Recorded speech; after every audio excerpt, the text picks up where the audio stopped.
వందనాలండి.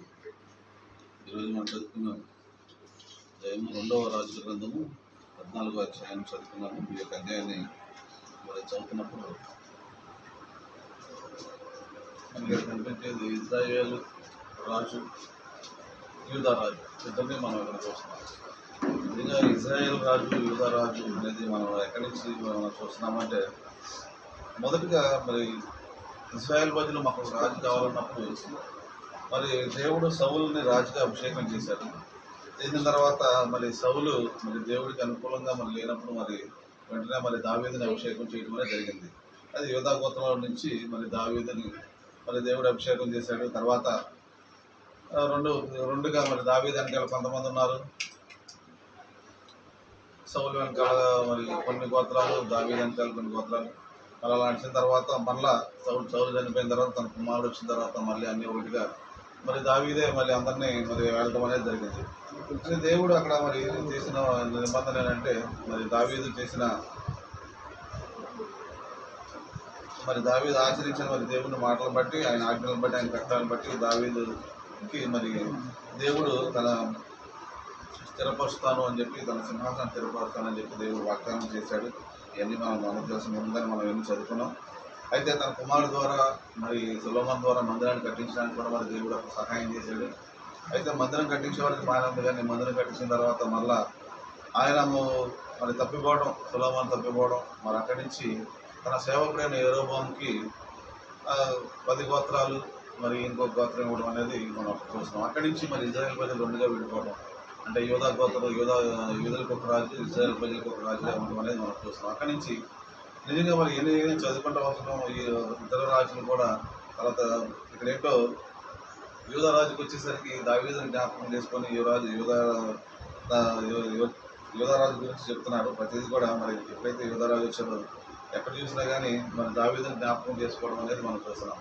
అట్లాగే ఇక్కడ కూడా మరి వీళ్ళని చూసినప్పుడు, ఇజ్రాయేల్ రాజులు కూడా చూసినప్పుడు యెరోబోమును కూడా జ్ఞాపకం చేసుకున్నారు. యెరోబోము చేసిన తప్పుని అంటే ఇక్కడ చూస్తే ఇజ్రాయేల్ వారు 24 ఇజ్రాయేల్ వారు పాపము చేయడానికి కారణమైన నెబోతు కుమారుడైన యెరోబోము చేసిన పాపం నుండి విడుదల అనుసరించి యెహోవా దృష్టికి చెడుతనం జరిగించాను.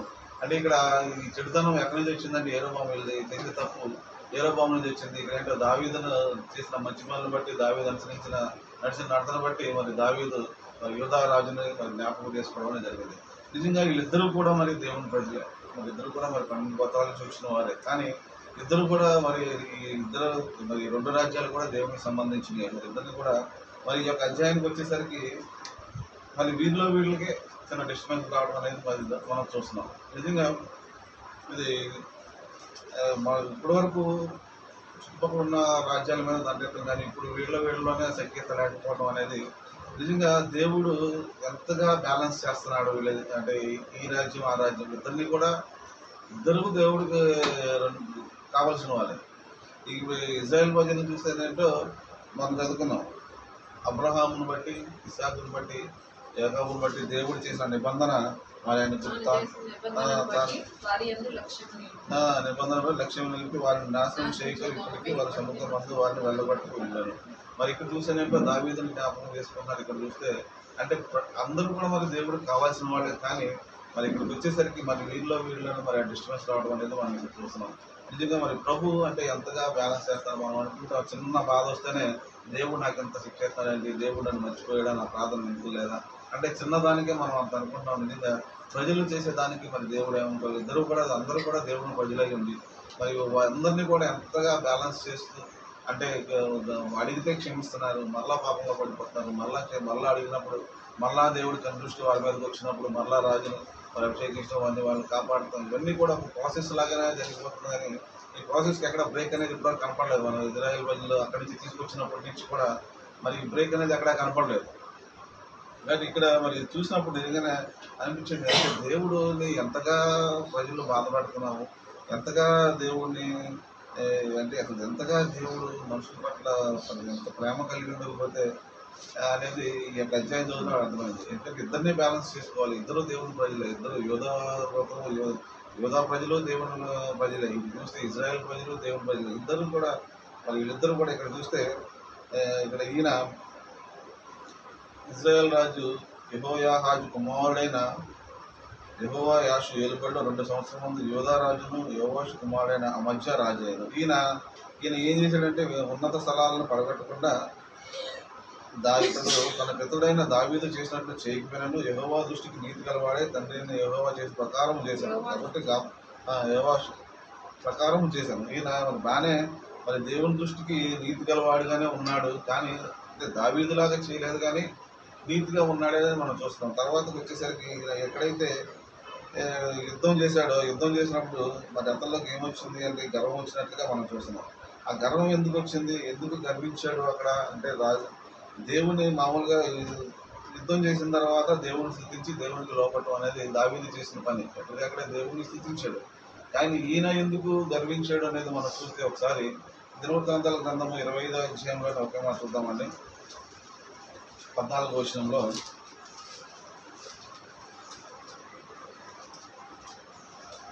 అమజ్యా ఎదోమీయులను ఓడించి తిరిగి వచ్చిన తరువాత అతడు శేయీరు వారు దేవతలను తీసుకొని వచ్చి తనకు దేవతలుగా నిలిపి వాటికి నమస్కరించి ధూపము వేశాను. అందుకొరకు యెహోవా కోపము అమజ్యా మీద రగులుకొనెను. చాలండి. ఎందుకు వచ్చింది కోపము దేవునికి అంటే ఈయన మరలా ఏం చేశాడు అంటే శేయీరు వారి దేవతలను తీసుకొచ్చి తనకు దేవతలుగా నిలిపి వారికి నమస్కారం చేశాడు. దేవుడు చేసిన కార్యాన్ని వదిలేసి ఈయనలో ఎందుకు ఆ వ్యతిరేకత వచ్చింది, ఎందుకు ఈయనలో గర్వం వచ్చింది అని చూస్తే ఒకసారి దేవుడు చేసిన మరి ఆ కార్యాన్ని ఆయన మర్చిపోయి ఈయన చేసింది ఏంటి అంటే మరి ఇక్కడ మరి ఆ దేవతను తీసుకొచ్చి నమస్కారం చేయడం అనేది మనం చూసాం. ఆ చేసిన దాన్ని బట్టి ఈయనలో ఎంత గర్వం వచ్చింది అనేది మన ఇక్కడ చూసిన అక్కడికి అన్నాడు. ఇక్కడ 9వ వచనంలో ఇజ్రాయెల్ రాజైన యెహోవా యూదా రాజైన అమజ్యాకు ఇలా వర్తమానము పంపెను. లెబానోనులోనున్న ముండ్ల చెట్టు ఒకటి నీ కుమార్తెను నా కుమారునికిమ్మని లెబానోనులోనున్న దేవదారు వృక్షమునకు వర్తమానము పంపగా లెబానోనులోనున్న దుష్టమృగము వచ్చి ఆ ముండ్ల చెట్టును త్రొక్కివేశాను. నీవు ఎదోమీయులను హతము చేసి నందున నీ హృదయమందు నీవు అతిశయపడుచున్నావు. సరే, ఇప్పుడు నీ నగరునందు నీవుండి నీకున్న ఘనతను బట్టి నీవు అతిశయపడుము. నీవు మాత్రముగాక నీతో కూడా యోధావారును కూలినట్లుగా నీవెందుకు అపాయములో దిగుదువని చెప్పినను.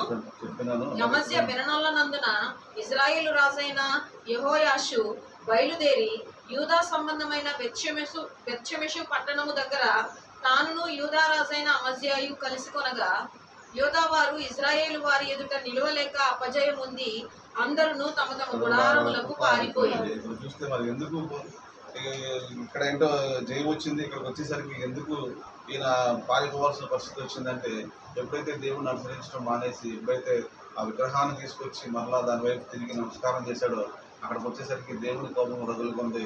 అక్కడ ఇజ్రాయేలు వారు మీద వచ్చినప్పుడు వీళ్ళందరూ కూడా పారిపోవడం అనేది జరిగింది. అంటే గర్వం అనేది ఎంతగా మనుషులు పొంగతీసేస్తుంది అంటే ఆ గర్వం వల్ల ఇతను ఏమైపోయాడు అంటే అతిశయం వల్ల ఏమైపోయాడంటే అంటే నేను చంపాను, నేనే ఇంతమందిని గెలవగలిగిన అతిశయం ఎక్కడి వరకు వచ్చిందంటే తను మతమందరూ కూడా పారిపోవడానికి మరి ఇక్కడ ఆయన కారకుడైనట్టుగా మనం చూస్తున్నాం. మరి ఈ విధంగా మరి గర్వము అంటే దేవుడు ఏర్పరచుకున్న బిడ్డలు ఎలా ఉండాలి అంటే మరి ఏ గర్వం ఉండకూడదు. దేవుడు చేసిన ప్రతి దాన్ని బట్టి కూడా మరి దావీదు ఏ విధంగా అయితే ఎప్పటికప్పుడే ప్రతి యుద్ధంలో గెలవటం, మరి దేవుడు స్థుతించడం, దేవుడు లోపడటం, కృతజ్ఞతలు చెల్లించడం, ఎక్కడికక్కడే దావీదు. అందుకనే ప్రతి యోధా రాజు ఎవరైనా కానీ మరి దేవుడు దావీదును ఎందుకు జ్ఞాపకం చేస్తున్నాడంటే ఆ విధంగా ఉండాలని ప్రభువు ఉన్నాడు కాబట్టి ప్రతి ఒక్కరు కూడా దేవునికి సరెండర్ అయి ఉండాలి. అంటే దేవునికి ఆ విధంగా కృతజ్ఞతలు చెల్లించేవారుగా ఉంటారు అనేది మరి దేవుని ఆశ. ఎందుకంటే దేవుడు సహాయం చేస్తున్నాడు. యుద్ధంలో గెలిచినప్పుడు ఆ గర్వం అనేది రాకుండా దేవుడికి లోపడితే దేవుడికి గొప్ప కార్యాలు చేస్తాడు. అంటే దావీదు విషయంలో మనం చూసాం. మరి ఎన్ని యుద్ధాలు జయించాడంటే ప్రతిదాన్ని కూడా దేవుడి దగ్గర మరి దావీదు సాగిలు పెట్టడం అనేది మనం చూస్తున్నాం. కాబట్టి ఈ విధంగా మరి వీళ్ళకి చేయకుండా వీళ్ళకి మరి అతిశయం రావడం, మరి వారే కాక వారి ప్రజలను కూడా మరి నాశనం చేసుకోవడం అనేది మనం ఇక్కడ చూస్తున్నాం. నిజంగా మరి ఇలాంటి మరి దేవుడు కోరుకున్న మరి మనుషులు బట్టి మరి నిజంగా ప్రజలు కూడా ఏమైనా నాశనం అయిపోతున్నారు. కాబట్టి మరి ఇక్కడ తర్వాత చూస్తే వీళ్ళందరూ తర్వాత చనిపోయారు. తర్వాత అతని కుమారుడు రాజుగా అవ్వడం చూసాం. మరి తర్వాత అమజ్యా వచ్చినప్పుడు తర్వాత ఆయన కొద్దిగా రాజైన తండ్రి పితరులు ఎదిరించిన తర్వాత ఏలాదు అనే పట్టణంలో బాగుగా కట్టించి యోధా వారికి దాన్ని మరలా అప్పగించాను. తర్వాత యోధా రాజైన అమజ్యా కుమారుడు ఇవన్నీ కూడా మరి ఏరోబా మళ్ళీ వచ్చిన తర్వాత మరలా చెడుని అనుసరించడం అనేది మనం చూస్తున్నాం. నిజంగా చెడుని అనుసరించిన తర్వాత అయినా సరే దేవుడు తన యొక్క ప్రజలకు చేసిన వాగ్దానాన్ని బట్టి మరి యెరోబామును ఇక్కడ నిలవబెట్టడం అనేది మనం చూస్తున్నాం. మరి ఆయన అనుసరించింది మరి తన పెద్దైన యెరోబాము అనుసరించిన దాన్ని అనుసరించాడు. కానీ దేవుడు మాత్రం ఇజ్రాయెల్ ప్రజలకు చేసిన నిబంధన ప్రకారం మరి యెరోబాముని మరి ఈయన తన కుమారుడైన 27వ వచనం చూస్తే, యెహోవా ఇజ్రాయేల్ వారు పొందిన బాధ ఘోరమైనది అనుకుని ఇజ్రాయేళ్లను పేరు ఆకాశము క్రింద నుండి తుడిచివేయనని యెహోవా సెలవిచ్చి ఉండెను కనుక యెహోయాషు కుమారుడైన యెరోబాము ద్వారా వారిని రక్షించెను. కాబట్టి వారి ఎవరి ద్వారా అంటే దేవుడు యెరోబాము ద్వారా వాళ్ళందరినీ కూడా ఇజ్రాయెల్ ప్రజలను రక్షించడం అనేది మనం చూస్తాం. కానీ యెరోబాము మంచివాడు అంటే ఆయన కూడా ఎలాంటి వాడంటే తన పితరైన పాపము యెరోబాము చేసిన పాపమును విడువక అనుసరించి యెహోవా దృష్టికి చిత్తాన్ని జరిగించిన వాడే. కానీ దేవుడు ఎందుకు నిలబెట్టుకున్నాడంటే ఇజ్రాయెల్ ప్రజల మీద దేవుడికి ఉన్న ప్రేమ, దేవుడు తన బిడ్డలు కాబట్టి ఆ విధంగా కాపాడుకున్నాడు అనేది మనకు అర్థమవుతుంది. కాబట్టి ఇక్కడ మనం కూడా మరి దేవుడు ఎంతగా మరి చెడుతనాన్ని కూడా మరి దేవుడు భరించి మరి కాపాడుతున్న విధానాన్ని మనం చూస్తాం. నిజంగా ఆహాబు కూడా దేవుడు అవకాశం ఇచ్చాడు. మరి ఈ విధంగా మరి దేవుడు ఇచ్చిన అవకాశాలు పోగొట్టుకుంటూ మరి దేవుడు మన పట్ల నిజంగా ఎంత ప్రేమ కలిగి ఉన్నాడు అనేది మనకు అర్థమవుతుంది. మనం కూడా అనుకుంటాం నూతన నిబంధన ఇజ్రాయెల్ ప్రజలుగా మనం అనుకున్నప్పుడు మనలో కూడా మరి ఏ చెడుతనం ఉంది. మరి ఇక్కడ చూస్తే మరి యూదాగోత్రపు సింహం యేసుప్రభు వారు వచ్చిన తర్వాత మళ్ళీ అందరం కూడా మళ్ళా మరి యేసుప్రభు వారి రాజుగా మనం అంగీకరించి మరి ఆయన కింద మనం ఉంటున్నాం, ఆయన పరిపాలనలో మనం ఉంటున్నాం. కాబట్టి మనం ఇక్కడ చూసినప్పుడు మన నూతన నిబంధన ఇజ్రాయెల్గా మనం అనుకున్నప్పుడు మన పితరులు చేసిన పాపాల గురించి మరి వాటి గురించి మనం కూడా మరి ఏ చెడుతనం, ఎందుకంటే ఎక్కడికక్కడే మరి యెరోబాము చేసింది తన వారసత్వానికి అలా వచ్చేసింది, ఆయన చేసింది విడువక అనేది మనకి ఇక్కడ కనబడుతుంది. మనం కూడా అనుకునే మాట అంటే ఆదాము చేసిన దగ్గర నుంచి మనం పాపంలో పడిపోయిన దాన్ని విడువక దాన్ని మనం అక్కడి నుంచి మన పాపాలు ఒప్పుకోవడం స్టార్ట్ చేస్తాం. మరి అలాంటిది ఈ రోజు మనం కూడా ఎలా మరి ఈ యొక్క అంటే ఆదాము చేసిన బయటకు వచ్చిన తర్వాత మళ్ళీ ఇలాంటి అంటే తెలియకుండా వీళ్ళు ఎలా అనుసరిస్తున్నారంటే పితరులు చేశారు కాబట్టి దాన్ని ఆచారంగా తీసుకున్నారు. కాబట్టి మనం కూడా మరి నూతన ప్రజలు ఇజ్రాయెల్గా మనం అనుకుంటున్నాం. మనం కూడా మరి ఎలాంటిదప్పుడు మనలో కూడా ఏది మనం మీద ఏలుబడి చేస్తుంది, మనం కూడా పితరుల నుంచి వచ్చిన దేన్ని మనం అనుసరిస్తున్నాము. పితరులు చేసిన దాన్ని మనం ఏ విధంగా అంటే దాన్ని తీసివేయకుండా మరలా అది అన్నాడు దేవతా సంబంధాలు తీసివేయక దాన్ని అనుసరించాలని మరి ఇక్కడ చూసినట్టు తల్లులు చేశారని మనం చూస్తున్నప్పుడు మనం కూడా ఇలాంటి మనలో ఉన్నప్పుడు మరి దేవుడి కోపం మరి రగులుకోదు. ఎందుకంటే దేవుని కోపం రగులుకున్నప్పుడు వాడిని దేవుడు మరి తీసేయడం జరిగింది. ఈ రోజుల్లో మరి కృపాకాలం కాబట్టి మనం ఎలా ఉన్నాము మనం కూడా మనం అనుకుంటున్నాం, మనం దేవుని బిడ్డలు అనుకుంటున్నాము. మరి ఇజ్రాయెల్ ప్రజలు అనుకుంటున్నాం. మనం కూడా మరి మన పితరులు చేసిన దోషాలు మరి వాటి నుంచి మనం విడుదల పొందామా, లేకపోతే వాళ్ళు ఇంకా మనల్ని అంటే వాళ్ళు చేసింది మనం ఇంకా అనుసరిస్తూ మరి వాళ్ళ ప్రకారంగా ఇంకా ఇది నాలో ఉందంటే మన నాన్న చేసింది కాబట్టి నాలో ఉందని దాన్ని స్వాగతిస్తున్నావా, దీని నుంచి మనం విడుదల పొందాలని మనం ఆలోచిస్తున్నావా?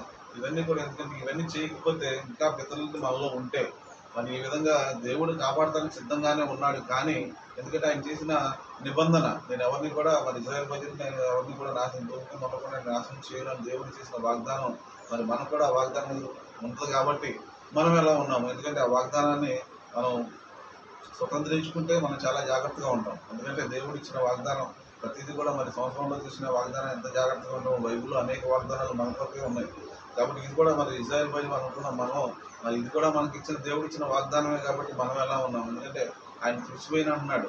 కాకపోతే ఏంటంటే మనం ఎలా ఉండాలి, ఎప్పుడైతే మరలా మన పితరులు ఆచరిస్తే మళ్ళీ ఆయన కోపం రగులుకుంటుంది.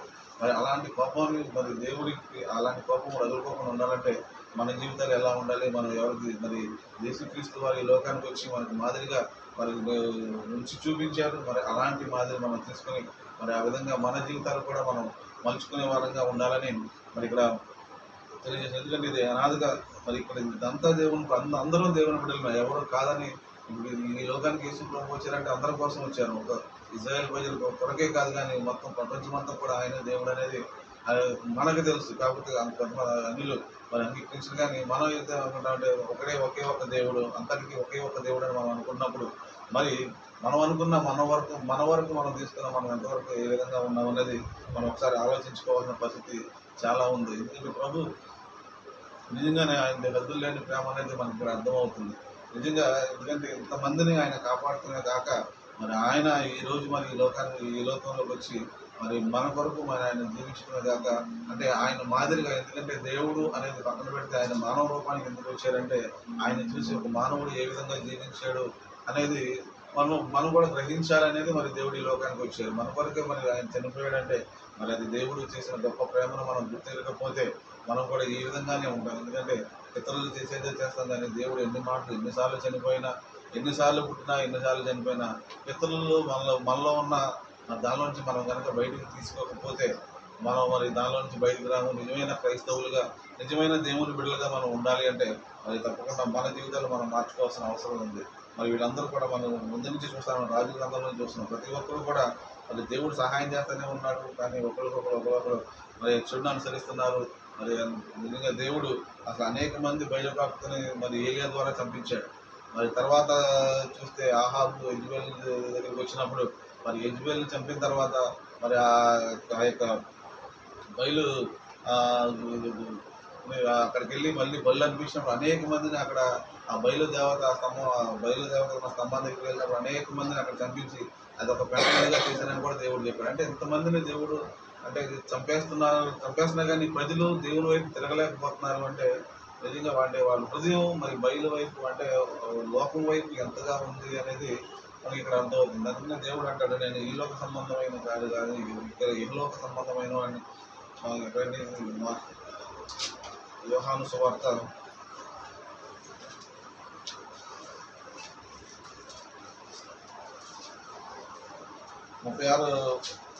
18:36 అండి.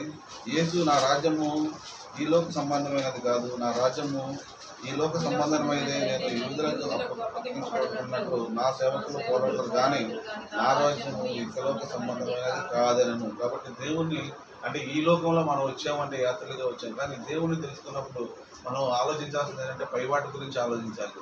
మనం ఆ పైవాటి గురించి ఆలోచించినప్పుడే దేవుడిని మనం ఆరాధించగలుగుతాం.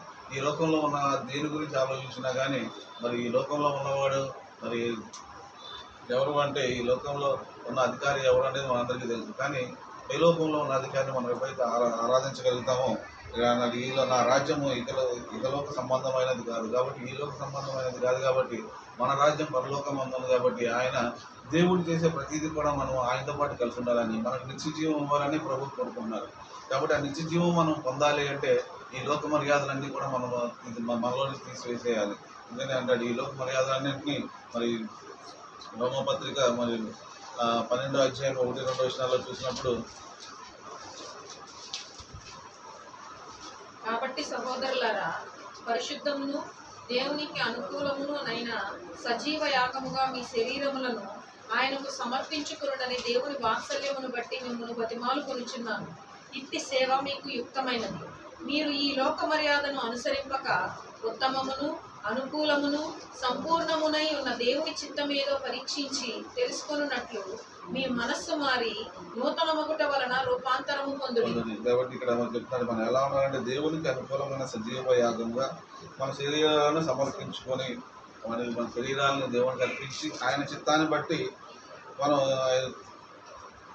దేవుని వాత్సల్యాన్ని బట్టి మిమ్మల్ని బతిమాలు కూర్చున్నాము. ఇటు సేవ యుక్తమైనది. కాబట్టి ఆశీర్వాదం అనేది ఎక్కడి నుంచి ఎలా వస్తుంది అనేది మనం చూస్తే దేవునికి అనుకూలమైన సజీవంగా మన శరీరాలను అర్పించుకున్నప్పుడు ఇట్టి సేవ దేవునికి యుక్తమైనది. కాబట్టి ఎప్పుడైతే మనం దేవుని వాత్సల్యాన్ని బట్టి మిమ్మల్ని బతిమాలు కూర్చున్నాం, ఎప్పుడైతే మన శరీరాన్ని దేవుడికి అర్పిస్తామో, ఎప్పుడైతే దేవుని చిత్తాన్ని తెలుసుకొని మనం ప్రవర్తిస్తామో, దేవుని చిత్తం చేయడమే మనకు ఆశీర్వాదకరం. ఎందుకంటే దేవుని చిత్తం చేయకపోవడం అనేది మరి దేవునికి విరుద్ధంగా ఉంటాం. కాబట్టి దేవుని చిత్తం మీద మనం తెలుసుకుని ఆ చిత్త ప్రకారం మనం ఎప్పుడైతే దేవునికి మరి లోబడతామో, అదన్నాడు ఈ లోక మర్యాద అనుసరింపక ఉత్తమమును అనుకూలమును సంపూర్ణమై ఉన్న దేవుని చిత్తం మీద పరీక్షించి. కాబట్టి దేవుని చిత్తం మీద మనం పరీక్షించాలి. మన పట్ల దేవుని ప్రణాళిక ఏంటి, దేవుడు మనల్ని ఎందుకు సృజించాడు, దేవుడు మనల్ని ఎందుకు నిలబెడుతున్నాడు, దేవుడు మన కుటుంబానికి చేసిన మేలు ఏంటి, ఇవన్నీ కూడా మన ప్రభా నేను చేయాల్సిన పని ఏంటి, నేను ఏం చేయాలి. ఎందుకంటే మన ఆశీర్వాదం ఏంటంటే ఇదే దేవుని చిత్తం మనం చేస్తే, ఆయన చిత్తం చేసినప్పుడు దేవుడు మనల్ని ఆశీర్వదిస్తాడు. ప్రతి విషయంలో కూడా దేవుడు ఆశీర్వదిస్తాడు. అందుకని అన్నాడు ఆయన మీ అనుకూలంగాను సంపూర్ణమైన దేవుడి చిత్తం. కాబట్టి అంటే అన్నీ కూడా మనకు అనుకూలంగా ఉంటాయి. అంటే చిత్తం చేయడం అనేది మనకు అనుకూలం, ముందుగా ఇబ్బందిగా ఉన్నాయి, కానీ తర్వాత ఎప్పుడైతే దేవునికి అనుకూలంగా మనం మారిపోతామో అక్కడి నుంచి దేవుని చిత్తం చేయడానికి మనం ఇష్టపడతాం. దేవుని యొక్క వాక్యాన్ని మనం ప్రకటిస్తాము, దేవుని కొరకు మనం నిలబడతాము. మరి దేవుని యొక్క చిత్తం ఎప్పుడైతే జరిగిస్తామో ఆశీర్వాదం అనేది ఆటోమేటిక్గా అవుతుందండి. ఆశీర్వాదం కావాలంటే ముందుగా మనం తెలుసుకోవాలి, అంటే దేవుని చిత్తం జరిగించడమే అనేది మనం తెలుసుకోవాలి. దావీదు చేసినది దేవుని చిత్తం తెలుసుకున్నాడు. ఆయన హృదయానుసారిగా అయ్యాడు. దేవునికి ఏది కావాలో అది చేశాడు. ఈ రోజు యుగాలకి మరి ఆయన దావీదు సింహాసనం మీద యేసుప్రభు కూర్చున్నాడు అని మరి దావీదుకి అంత ఘనత ఇచ్చాడంటే, యేసుప్రభు వారు కూడా అన్నమాట నేను దావీదు కుమారుడు అని చెప్పుకునే అంతగా దావీదుని ఆశీర్వదించాడంటే దేవుని చిత్తాన్ని ఎరిగి తెలుసుకున్నాడు. కాబట్టి ఈరోజు దావీదుని అంతగా కొనియాడుతున్నాం. కాబట్టి ఈ విధంగా మన జీవితాలు కూడా మనం పరీక్షించుకోవాలి. మనం కూడా మరి దేవునికి అనుకూలంగా మరి ఏది మరి లోక మర్యాదను అనుసరింపక మరి దేవుని కొరకు దేవుని చిత్తం ఏంటో మనం తెలుసుకుంటే దేవుడు తప్పకుండా మనకు అన్ని విషయాల్లో దేవుడు ముందుని మనం ఆశీర్వదిస్తాడు. అది ఆ గొప్ప ఆశీర్వాదం మనం అందరం పొందుకోవాలని. ఎందుకంటే అనేకమైన లోకంలో ఉంటాయి, అనేకమైన చూస్తున్నాగా రాజులు కూడా ఎక్కడెక్కడ ఎందుకు పడిపోతారంటే కొంతమంది గర్వించి పడిపోయారు, కొంతమంది డబ్బు చిన్నత పడిపోయారు, కొంతమంది అహంకారం వచ్చి ఈ విధంగా మన రాజులు కూడా పడిపోయారు. వాళ్ళ గురించి మనం చూసి కూడా మనం తెలుసు. ఎందుకంటే దేవుడు అభిషేకించిన రాజులు మరి వాళ్ళు కూడా ఎందుకు పడిపోయారంటే లోకానికి మరి బానిసత్వం అంటే లోకంలోకి ఎప్పుడైతే వచ్చారో ఆటోమేటిక్గా పడిపోయారు. సొలొమోను ఎంతగా మరి దేవుడు ఎంతగా ఆశీర్వదించాడు, అంతగా మరి ఎంత మందిరాన్ని ఇచ్చాడు, లోకంలో ఎవరికి అంత మరి ఆ జ్ఞానం దేవుడు ఇచ్చాడు. అయినా సరే మరి ఎందుకు పడిపోయాడు అంటే లోకం వైపు చూశాడు కాబట్టి పడిపోయాడు. కాబట్టి మనం కూడా అనుకూలమైన దేవునికి అనుకూలంగా మనం ప్రవర్తించినప్పుడు, దేవుని వైపు చూసినప్పుడు మనం కూడా మన దేవుని చిత్తాన్ని నెరవేర్చినప్పుడు దేవుడు మనల్ని కూడా ఆశీర్వదిస్తాడు. దావీదును ఆశీర్వదించిన దేవుడు మనం కూడా ఆశీర్వదించడానికి సిద్ధంగా ఉన్నాడు. కాబట్టి అది తరతరాలకు ఆశీర్వాదకరంగా మరి దావీదును చేశాడు. మన జీవితాలు కూడా మరి ఇలాంటి మరి గొప్ప ఆశీర్వాదాలను మనం పొందుకోవాలి. ఎందుకంటే మనల్ని ఎప్పుడు కూడా దేవుడు శిక్షించడానికే తెలియడు, కానీ మనల్ని ఆశీర్వదించడానికే ఉన్నాడు. ఆయన తీర్చిన వాగ్దానం ఎవరైనప్పుడు జ్ఞాపకం చేసుకుంటాడు. ఆయన వాగ్దానాన్ని బట్టి మనం కూడా వాగ్దానం స్వతంత్రించుకొని మన బిడ్డలకు ఆశీర్వాదకరంగా ఉండాలని, దేవుని చిత్తం జరిగించాలని ప్రభు గారికి కోరుకుంటూ దేవుడి వాక్యం దీవించుకుంటారు.